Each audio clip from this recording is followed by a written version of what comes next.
Shalom sa inyong lahat. Sa pagnanais ni Pilato na pagbigyan ng taong bayan, ibinigay sa kanila si Barrabas at ibinigay si Jesus upang ipahagupit at ipako sa krus. Marcos 15:15.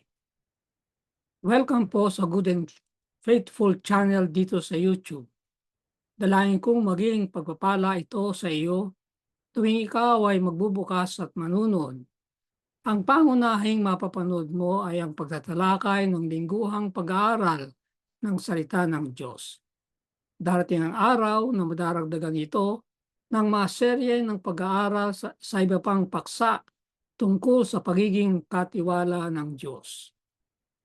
Alamin kung kailan pananatilihing tikom ang iyong bibig. Ang aklat ni Marcos. Bago tayo pumalaot ay manalangin muna tayo. Ang ating panalangin ay mula sa awit 95:6 at 7. O parito kayo, tayo sumamba at yumukod. Tayo lumuhod sa harapan ng Panginoon, ang ating manlilikha, sapagkat siya ay ating Diyos at tayo bayan ng kanyang pastulan at mga tupa ng kanyang kamay. Amen. Panlabing-dalawang leksyon. Nilitis at ipinako sa krus. Ating susing talata ay Marcos 15:34. Nang ikatlo ng hapon ay sumigaw si Jesus nang may malakas na tinig, Eloi, Eloi, lama sabachthani, na ang kahulugan ay, Diyos ko, bakit mo ako pinabayaan? Ang Marcos 15 ay ang puso ng naratibo ng pagdurusa. Inihahayag nito ang paglilitis kay Jesus, ang pagkondena sa kanya, ang pangungutya ng mga kawal, ang kanyang pagkapako sa krus, at pagkatapos ang kanyang kamatayan at libing. Ang mga pangyayari sa kabanatang ito'y inihahayag sa ganap at maiksing detalye. Malamang dahil tinutulutan ng may akda na mangusap ang mga katotohanan para sa sarili nito. Sabihin ay walang masyado siyang komentaryo. Sa buong kapitulong ito, gumaganap ang kabalintunaan ng isang mahalagang papel. Madalas na naglalaman ang kabalintunaan ng tatlong bahagi. Una, dalawang antas ng kahulugan. Kalawa, dalawang antas ay naglalabanan o nagsasalungatan sa isa't isa. At tatlo, may hindi nakikita ang kabalintunaan at hindi nakikilala ang mangyayari at hindi nalalaman na siya ang magdurusa ng mga kahihinatnan. Ang irony o kabalintunaan ay isang figure of speech na pinaghahambing ang inaasahan at ang realidad. Gusto natin na yung inaasahan natin ay mangyari, ngunit kadalasan ito ay hindi nangyayari. Muli ay tatlong paghati ng leksyon. Una, hari ng lahat. Ikalawa, sa krus. Ikatlo, inilibing. Sa una ay dalawa ang tatakayin. Ikaw ba ang hari ng mga Hudyo? At mabuhay, hari ng mga Hudyo. Sa ikalawa ay dalawa rin. Ang pagpapako sa krus at pinabayaan ng Diyos. At ang ikatlo naman ay titingnan natin ang kanyang paglilibing at makikita natin ang isang tao, si Jose ng Arimatea. Unang paghahati, hari ng lahat. At una sa dalawang pagtatalakay, ikaw ba ang hari ng mga Hudyo? Marcos 15:2-5. Kinaumagahan, nagsanggunian kaagad ang mga punong pari, kasama ang matatanda at ang mga eskriba at ang buong Sanhedrin. Ginapos nila si Jesus, inilabas at ibinigay kay Pilato. Tinanong siya ni Pilato, "Ikaw ba ang hari ng mga Hudyo?" Sumagot siya sa kanya, "Ikaw ang nagsasabi." Pinaratangan siya ng mga punong pari ng maraming bagay. Muli siyang tinanong ni Pilato, "Wala ka bang isasagot? Tingnan mo kung gaano karami ang kanilang ibinibintang laban sa iyo." Ngunit si Jesus ay hindi sumagot ng anuman. Ano pat nang gilalas si Pilato. Pinaratangan sa harap ni Pilato. Si Poncio Pilato ay ang gobernador ng Judea.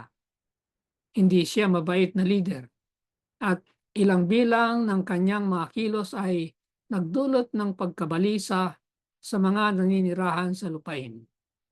Ang paglilitis ng Maudyo kay Jesus ay humantong sa hatol na kamatayan dahil sa paglapastangan pamusong yun. Samantalang ang sa harapan ng gobernador, ito'y sedisyon o rebelyon na maaaring humantong sa kamatayan. Subalit sa lalim ng paghahari ng Roma, ang mga Hudyo ay hindi makapagbibitay ng tao sa karamihan ng kaso.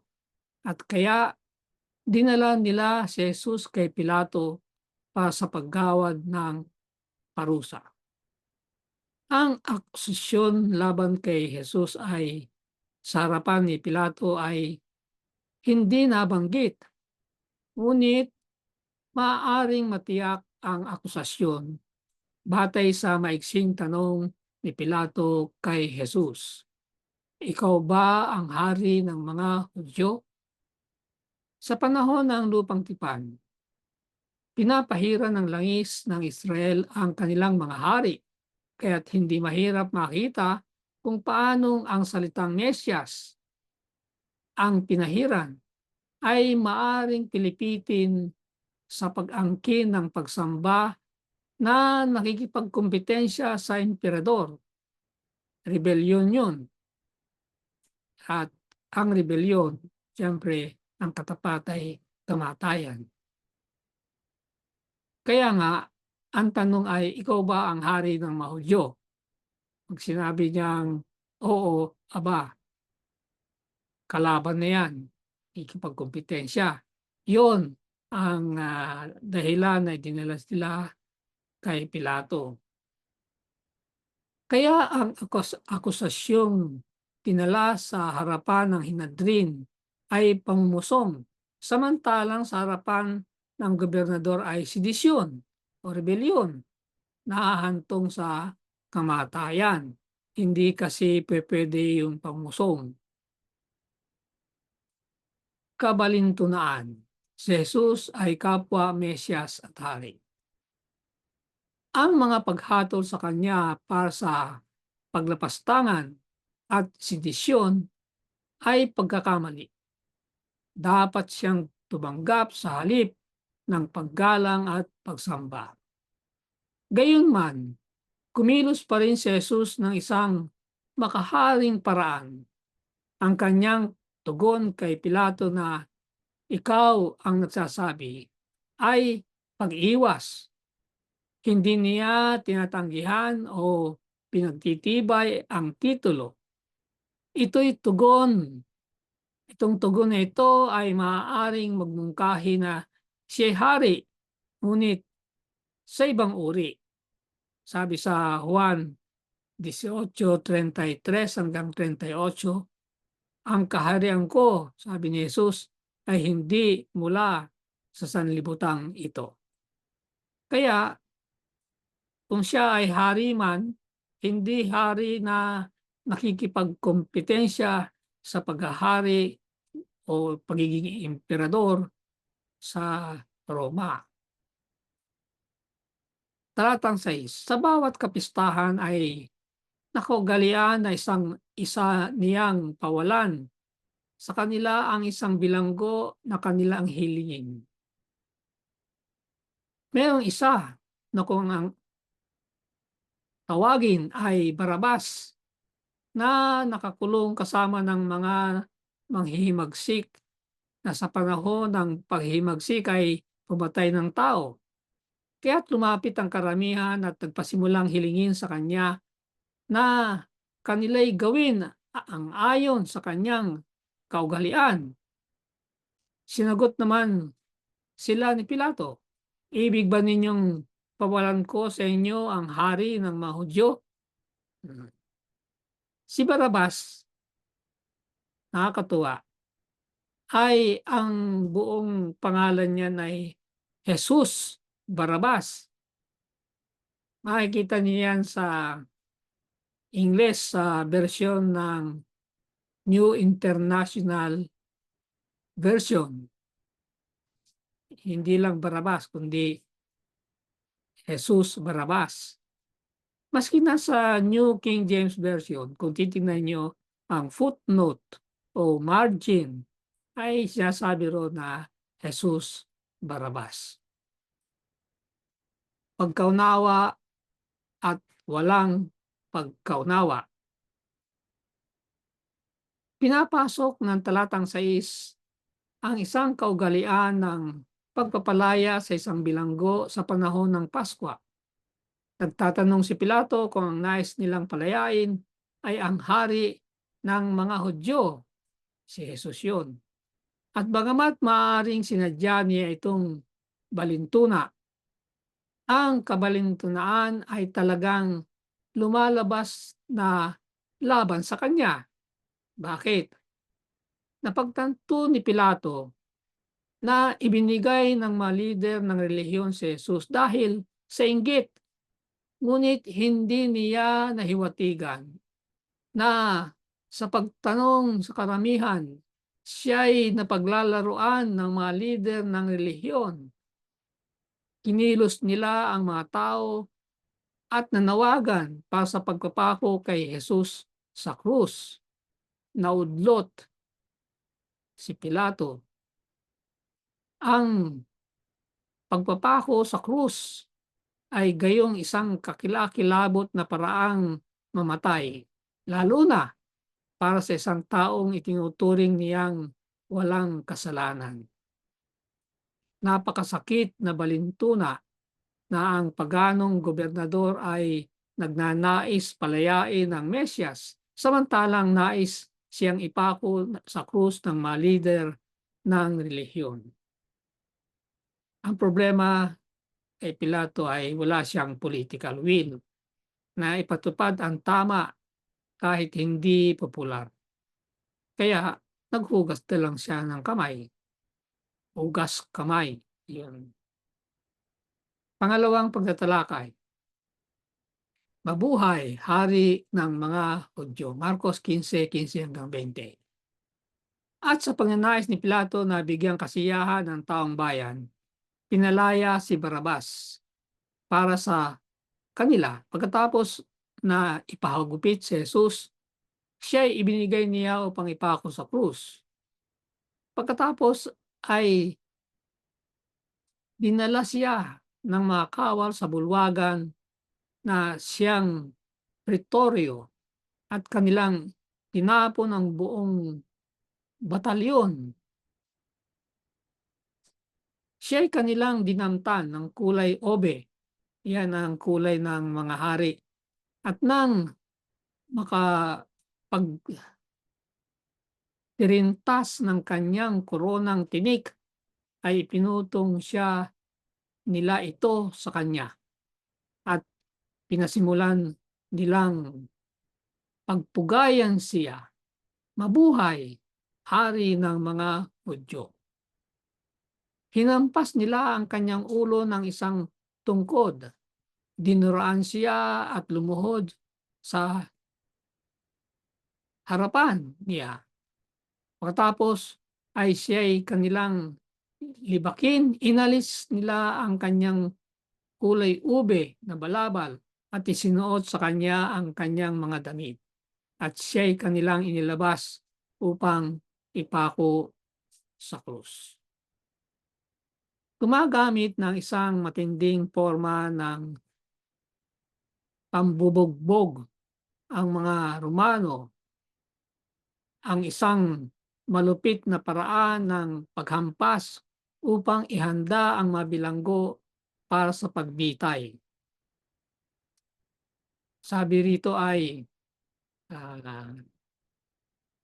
hinampas nila ang kanyang ulo ng isang tungkod. Yan ay bahagi ng hula sa Micah 15, talatang 5, kapitulo 1. Sabi ron ay hahampasin ng tungkod ang pisngi ng hukom ng Israel. Maraming pangyayari sa linggong ito ng Paskwa na pagkakatupad ng mga hula tungkol sa Panginoon at ang kanyang pagdurusa at kamatayan. Makikita natin yan. Paghanda para sa pagbitay. Hinubaran ng biktima ng kanyang madamit. Iginapos sa isang poste at pagkatapos ay hinampas ng mabalat na latigo na may nakataling mga piraso ng buto, bubog, bato at pako. Matapos paghagupitin si Jesus, ang makawal na naatasan sa kanyang pagbitay ay nagpatuloy sa kanyang pagkapahiya sa pamagitan ng pagdadamit sa kanya ng kulay ube at tinutuya siya na hari ng mga Hudyo.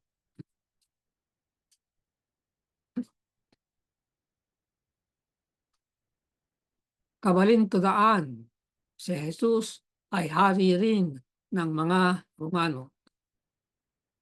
Ang kabalintundaan sa eksena ay hayag sa bumabasa dahil si Jesus ay ang talagang hari at ang mga manunuya salitang ng mga kawal ay nagpuproklama ng katotohanan ito. Ang kilos ng mga kawal ay isang nakakatawang pagtulad ng kung paano binabati ng mga kawal ang emperador na Roma sa mga salitang mabuhay Cesar, emperador.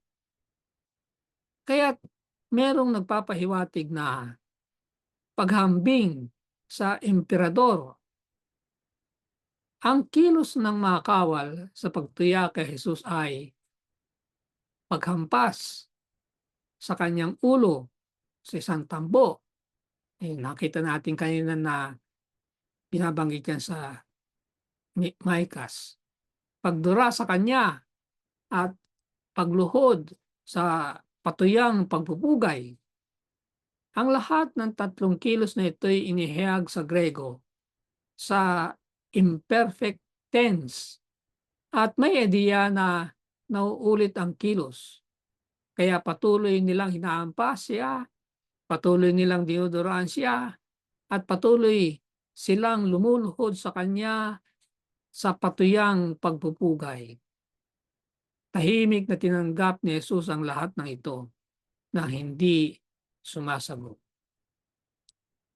Ang pangkaraniwang Romanong pagpako sa krus ay kabilang ang pagpapabuhat sa krus ng hubot-hubad na sa nahatulan papunta sa lugar ng pagbibitayan upang lubos na hiyain ang tao. Subalit, kinamumuhian ng Mahudyo ang pampublikong kahubaran, kaya ipinasuot ang sarili niyang mga damit. Ang kabalintundaan, pagyukod at pagpupugay kay Jesus bilang hari ay pangungutya lamang kahit na si Jesus ay ang talagang hari. hindi lamang ng mga Hudyo, kundi mga Romano ring naman, sapagkat siya'y hari ng mga hari at Panginoon ng Panginoon. Hari siya lahat ng tao. Yun ang kabilintonaan niyan. Pangalawang paghahati sa krus. Una sa dalawang pagtatalakay ang pagpapako sa krus. Marcos 15:22 hanggang 24. Pinilit nila si Simon na taga Cirene upang pasanin niya ang krus ni Jesus. Siya'y kanilang dinala sa pook na tinatawag na Golgota, na ang kahulugan ay ang pook ng bungo. At siya'y binigyan nila ng alak na hinaluan ng mira, ngunit hindi niya tinanggap iyon. Siya'y kanilang ipinako sa krus at pinaghati-hatian ang kanyang mga damit na kanilang pinagsapalaran kung alin ang kukunin ng bawat isa. Nooy ikasyam ng umaga nang sila'y kanilang ipinako sa krus. At ang pamagat ng pagkakasakdal sa kanya ay isinulat sa ulunan, ang hari ng mga Hudyo. At ipinako sa krus na kasama niya ang dalawang tulisan, isa sa kanan at isa sa kanyang kaliwa. At natupad ang kasulatan na nagsasabi na siya'y ibinilang sa mga suwail. Yan ay sa mga nasulat ulit sa Lumang Tipan. Tahimik na biktima. Sa puntong ito ng naratibo ng pagdurusa, si Jesus ay isang tahimik na biktima na kontrolado ng mga tao na desidido sa kanyang kamatayan. Ang buong ebanghelyo hanggang sa kanyang pagkakadakip, siya ang amo sa mga gawain. Ngayon, siya ang ginagawan. Bagaman siya'y isang matipunong ang paglakbay na mga ngaral, ang tinanggap niyang pambubugbog at kakulangan ng pagkain at pagtulog ay nagpahina sa kanya hanggang sa isang na siya'y ginupo. Siya hanggang kailangang ibang tao ang bumuhat sa kanyang krus. Sabi sa Isaiah 53:7, siya'y inapi, siya'y sinaktan, gayon may hindi niya ibinuka ang kanyang bibig, gaya ng kordero na dinadala sa katayan. Yan ang isang hula na naman. Walang dugong pagbigti. Hinubad ang kanyang mga kasuotan doon sa krus at naging pag-aari ng mga kawal na pinagsapalaran upang malaman kung kanino ang mga ito.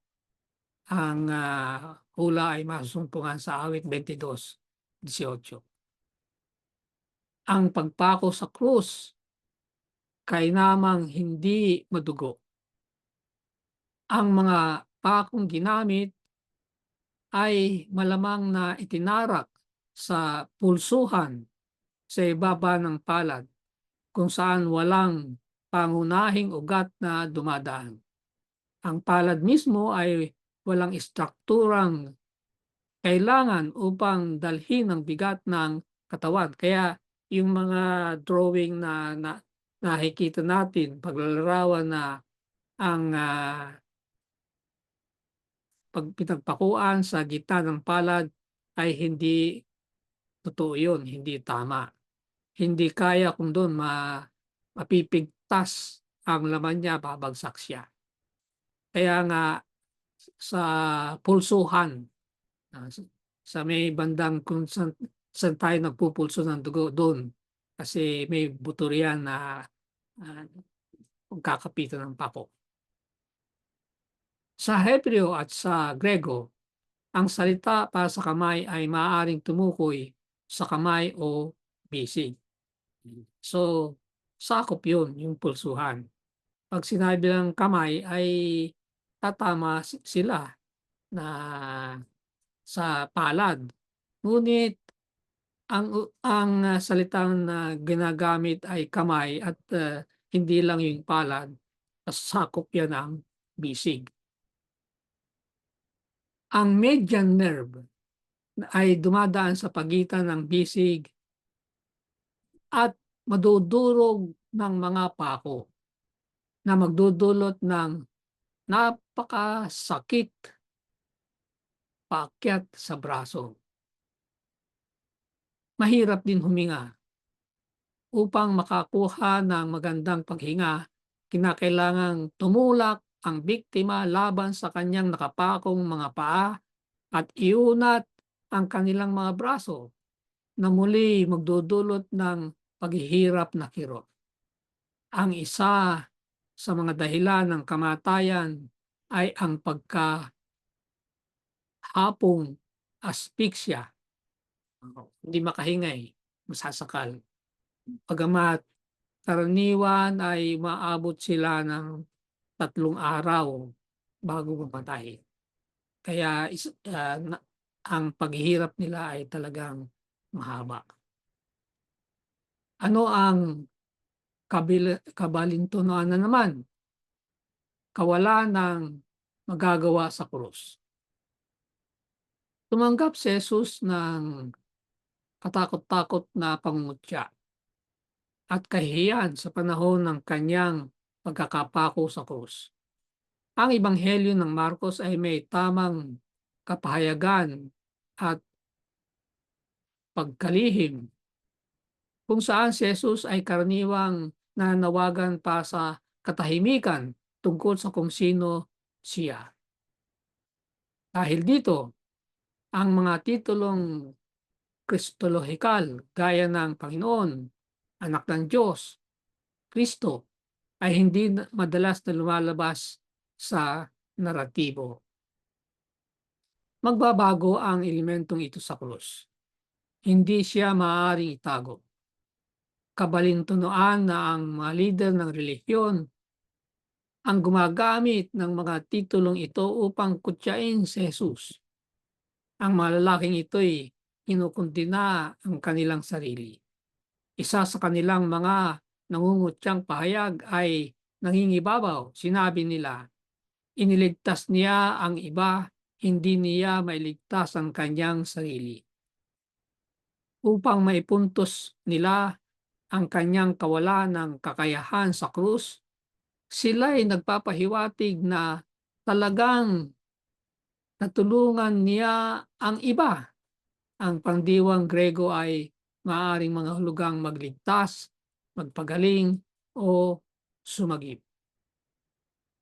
Kaya, balintuna, inaamin nilang siya ang tagapagligtas. Umiibayo pa nga ang kabalintunaan, ang dahilan na hindi niya o ayaw niyang gawin na iligtas ang kanyang sarili ay dahil sa krus, iniligtas niya ang iba. So sa pagsasabi nilang hindi siya makapagligtas sa sarili, ay kabalintunan niyan. Kaya niyang iligtas ang kanyang sarili, ngunit hindi niya gagawin yan sapagkat pag ginawa yon ay hindi niya magagampanan ang pagliligtas sa makasalanang tao. Pangalawang pagtatalakay, pinabayaan ng Diyos. Marcos 14:33 hanggang 35. Nang dumating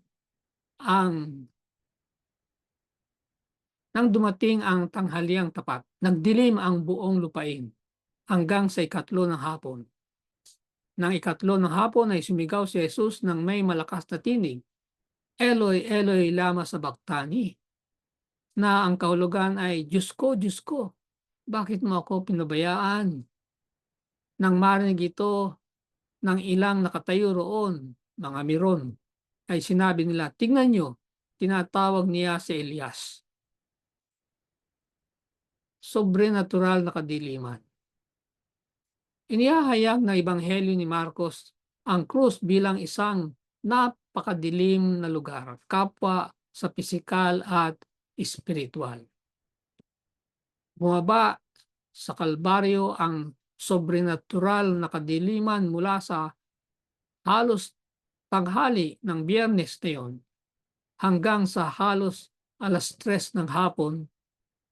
Nang dumating ang tanghaling tapat, nagdilim sa buong lupain hanggang sa 3:00 ng hapon. Marcos 15:33.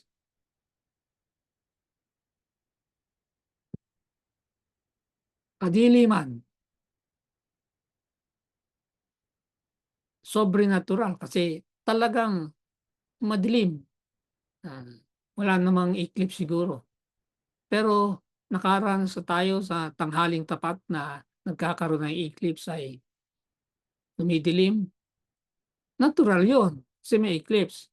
Ito hindi sobrenatural. Higit pa sa natural na nangyayari. Ito ay kumakatawan sa kadiliman espiritual. Yung pisikal na kadiliman ay nilalarawan niya ang espiritual na kadiliman sa pangyayaring yun. Narito ang Panginoon na mamatay para sa kasalanan ng tao. At ang kasalanan ng tao ng panahong yun na pinangungunahan ng mga leader ng iglesia ay napakadilim na espiritual na kadiliman. Sa araw na yon, sabi ng Panginoon Diyos, aking palulubugin ang araw sa katanghaliang tapat at aking padidilimin ng lupa sa liwanag ng sikat ng araw. Amos 8:9. Kaya yung kadilimang yon ay bahagi pa rin ng propesiya tungkol sa kamatayan ng Mesiyas. Ang tangis ng pagpapabaya ni Jesus. Ang mga salita ni Jesus sa krus ay tinatawag na tangis ng pagpapabaya. Habang siya'y nanalangin, humihiyaw siya sa Diyos.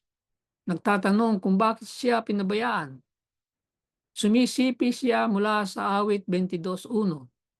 Ang iba pang mga referensya na katulad na Salmo ay meron din sa Marcos 15:24 at 29 na nagpapakita na natutupad ang kasulatan sa kamatayan ni Jesus. Kaya nga, inisa-isa ko yung binabanggit na ito ay katuparan ng hula sa lupang tiban. Kahit na sa masamang pakana ng tao, ang kalooban ng Diyos ay natutupad. Siyempre, ang kalooban ng Diyos ay maghahari, hindi ang kalooban ng tao. Ang mga salita ni Jesus mula sa krus ay naiulat sa Aramaiko kasama ng ang pagsasalin. Ang mga salitang Diyos ko ay Eloi, Eloi sa talata, isang pagsasatitik ng amaray kong Elahi. Magiging madaling marinig na tinatawag ni Jesus si Elias. Ang Aramaiko na Eliya, na ang ibig sabihin ay ang aking Diyos ay si Yahweh. So halos hawig ang pagkabigkas. Ito ang dahilan na yung mga miron ay sinabi nila, tinatawag niya si Elias. At ito ang pagkakamaling ginawa ng miron nung araw hanggang sa ngayon. Humahanay sa kanyang bautismo. Iminumungkahi ng mga pagkakahanay na ito sa graph na kung paano ang bautismo ni Jesus sa Marcos 1 ay pasimula ng kanyang ministeryo ayon sa propesiya ng Daniel 9:24 hanggang 27. Ang nagaganap sa Marcos 15, yung ating kapitulo sa ngayon, sa krus ay lundo o mithiin ng kanyang ministeryo. Ibig sabihin, yung kanyang bautismo, yung pasimula ng kanyang ministeryo. At yung pinag-uusapan natin ngayon ay katapusan ng kanyang ministeryo sapagkat mamamatay na siya para sa tao. Samantalang mamamatay siya bilang pantubos para sa marami, ang kamatayan ni ang kamatayan ni Jesus ang lundo ng kanyang ministeryo. Siya bilang pantubos para sa marami. Ang kamatayan ni Jesus sa krus ay tumutupad din sa bahagi ng propesiya ng Daniel 9:24 hanggang 27.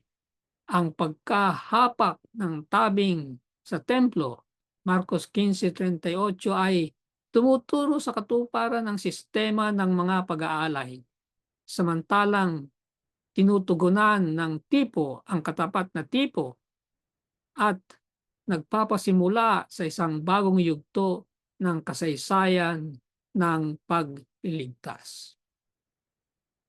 Pangatlong pagkakati, inilibing. Tingnan natin ang tungkol kay Jose na taga Arimatea. Marcos 15:42-43.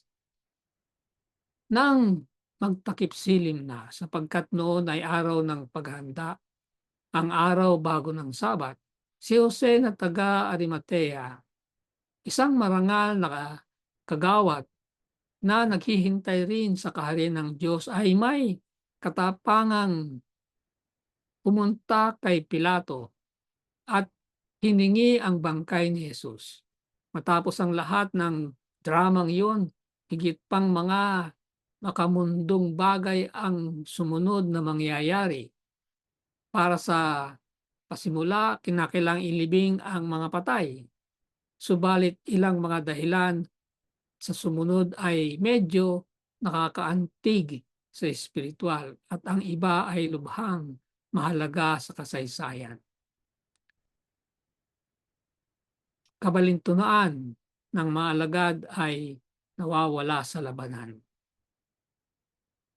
Nagpakita si Jose ng Arimatea sa una at huling pagkakataon sa Ebanghelyo ni Marcos.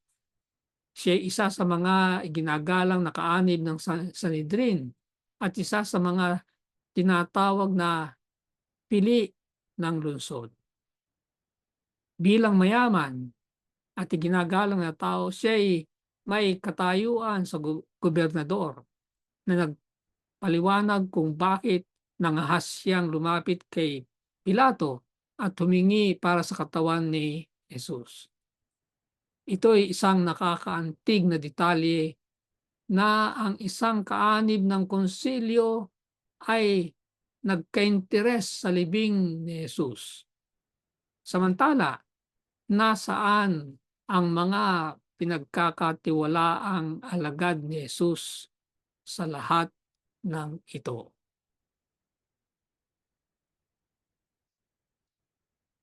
Marcos 15:44-45. At nagtaka si Pilato na siya'y patay na.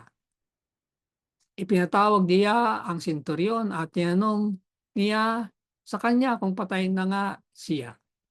Nang malaman niya sa senturyon, ipinagkaloob niya ang bangkay kay Jose. Ang kanyang kamatayan ay napatunayan.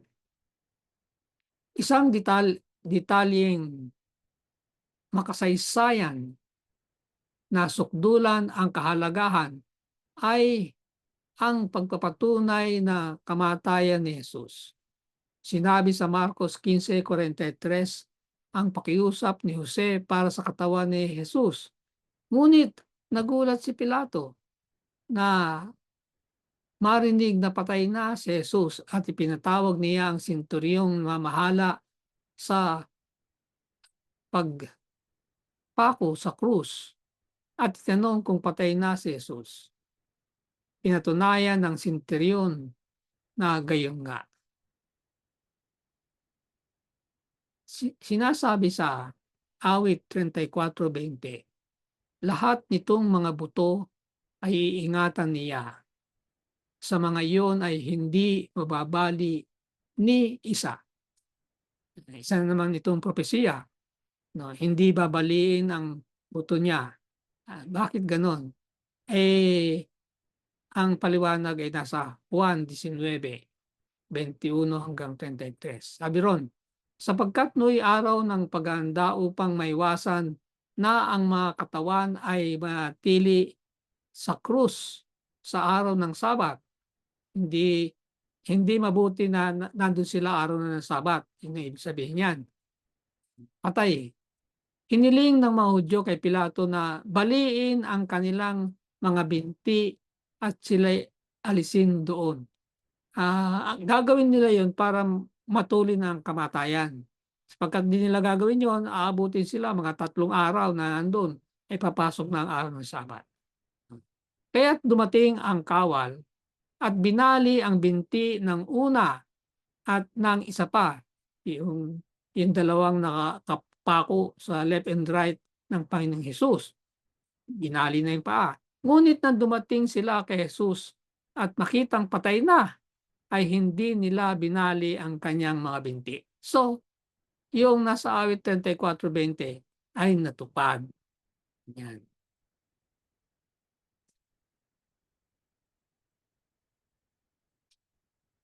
Mahalaga ito dahil sa maya-mayang na pagpahayag ng iba na hindi namatay si Jesus sa krus, kundi nahimatay lang.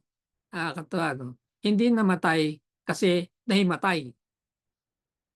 Yun ang paliwanag nila na empty yung tomb. Hindi naman talaga patay yan eh. Nahimatay lang. Tahasang sinalungat ito ng patutuo ng senturyon sa Romanong gobernador. Yun ang kahalagahan noong binasa natin kanina. Kung sasabihin nila hindi namatay, iyon, pinatunayan ng senturyon. Matapos ang lahat, alam ng mga Romano kung paano bigtihin ang mga kriminal. Marcos 15:46-47. At bumili si Jose ng isang telang lino at pagkababa sa kanya sa krus ay binalot siya ng telang lino at inilagay siya sa isang libingan na hinukay sa isang bato. At iginulong niya ang isang bato sa pintuan ng libingan. Nakita ni Maria Magdalena at ni Maria, ina ni Jose, kung saan siya inilagay. Saksi ng 3 babae. Kasama si Jose, binanggit ng manulat na ebanghelyo ang 2 babae na nakakita ng lokasyon. Sina Maria Magdalena at Maria na ina ni Joses. Ang 2 ito kasama si Salome ay pinunood ang pagkapakon sa krus mula sa kalayuan. Ang 3 ay pupunta sa libingan sa linggo ng umaga na may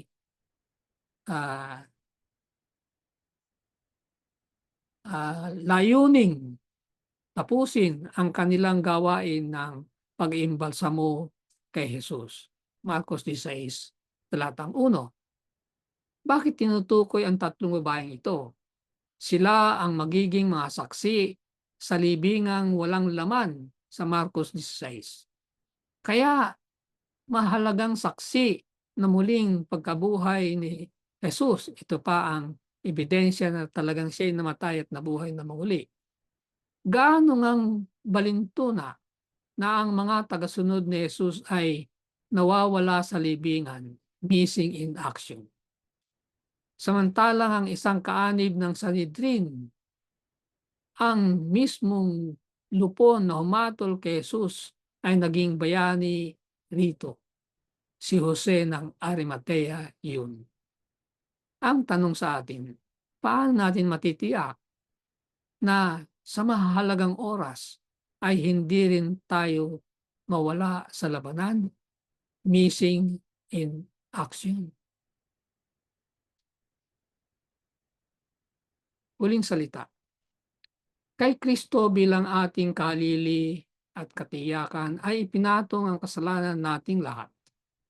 Ang galit ng Diyos sa kasalanan at ang kakilakilabot na pagpapakita niya ng kawalang kasiyahan dahil sa kasalanan ay ipinuno ang kaluluwa ng kanyang anak ng pagkabalisa. Subalit ngayon, sa kakilakilabot na bigat ng sala ng kanyang binabata ay hindi niya makita ang pagkipagsundong mukha ng Ama. Gayon na lamang kalaki nitong paghihirap na bahagya na niyang maramdaman ang pisikal na kirot. Mas matindi yung kirot na darama niya dahil sa hindi niya makita ang mukha ng Ama. Kaya nga, sinabi niyang, Ama, Ama, bakit mo ako pinabayaan? Pinabayaan ba siya? Hindi. Hindi lang niya makita sa kanyang pagkatao. Mas matindi yun. Mas matinding kirot yun kaysa sa pisikal na hirap na kanyang naranasan. Yan ang dinanas ng ating Panginoon upang iligtas tayo mula sa kasalanan.